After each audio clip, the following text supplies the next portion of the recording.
इस देश का कुछ नहीं हो सकता, यही शब्द 2014 के पहले सुनाई देते थे।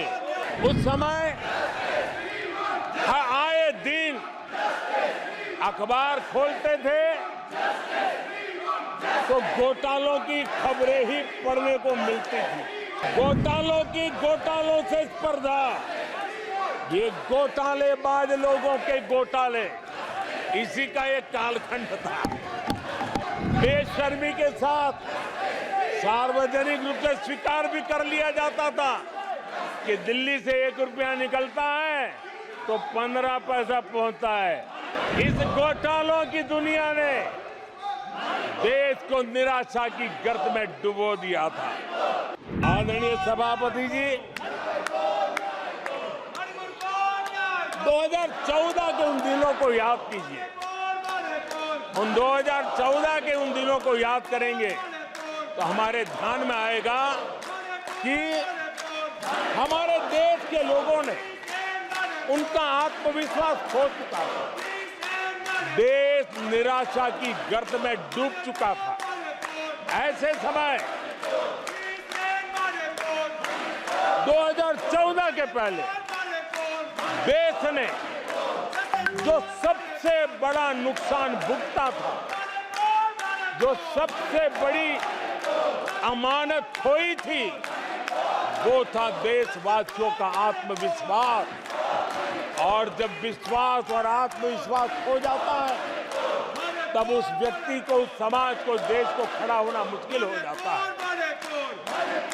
और उस समय सामान्य मानवी के मुंह से यही निकलता था कि वो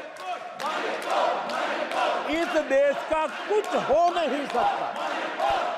उस समय हर जगह पे ये 7 शब्द सुनाई देते थे, इस देश का कुछ नहीं हो सकता। यही शब्द 2014 के पहले सुनाई देते थे। भारतीयों की हताशा के इन 7 शब्द एक प्रकार से पहचान बन गए थे। उस समय आए दिन अखबार खोलते थे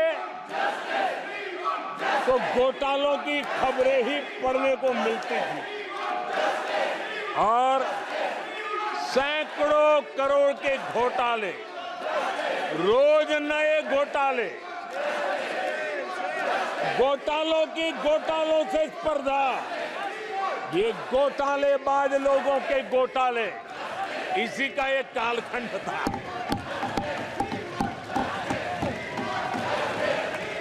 और बेशर्मी के साथ सार्वजनिक रूप से स्वीकार भी कर लिया जाता था कि दिल्ली से 1 रुपया निकलता है तो 15 पैसा पहुंचता है। 1 रुपये में 85 पैसे का घोटाला। इस घोटालों की दुनिया ने देश को निराशा की गर्त में डुबो दिया था।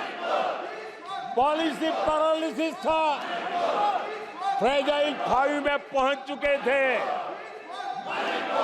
भाई भतीजावाद इतना फैला हुआ था कि जिसके लिए सामान्य नौजवान तो आशा छोड़ चुका था कि अगर कोई सिफारिश करने वाला नहीं है तो जिंदगी अटक जाएगी। ये स्थिति पैदा हुई थी। गरीब को घर लेना हो, हजारों रुपये की रिश्वत देनी पड़ती थी। आदरणीय सभापति जी, अरे गैस के कनेक्शन के लिए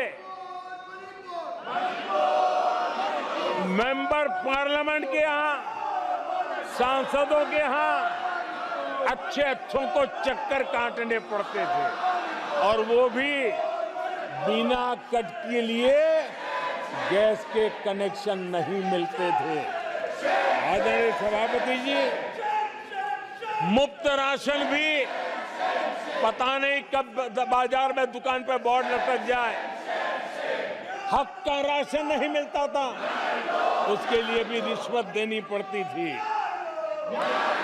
और हमारे ज्यादातर भारतीय भाई बहन इतने निराश हो चुके थे कि वो अपने भाग्य को दोष दे करके, अपने नसीब को दोष दे करके जिंदगी काटने के लिए मजबूर हो जाते थे।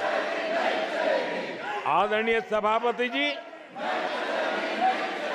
वो एक वक्त था 2014 के पहले, जब वो 7 शब्द हिंदुस्तान के जनमन में स्थिर हो चुके थे। निराशा की गर्त में डूबा हुआ समाज था। तब देश की जनता ने हमें सेवा करने के लिए चुना और वो पल देश के परिवर्तित युग का प्रारंभ हो चुका था। और 10 साल में मैं कहूंगा मेरी सरकार की अनेक सफलताएं हैं, अनेक सिद्धियां हैं, लेकिन एक सिद्धि जिसने हर सिद्धियों में भी जोर भर दिया, ताकत भर दी, वो थी देश निराशा की गर्त में से निकल करके आशा और विश्वास के साथ खड़ा हो गया।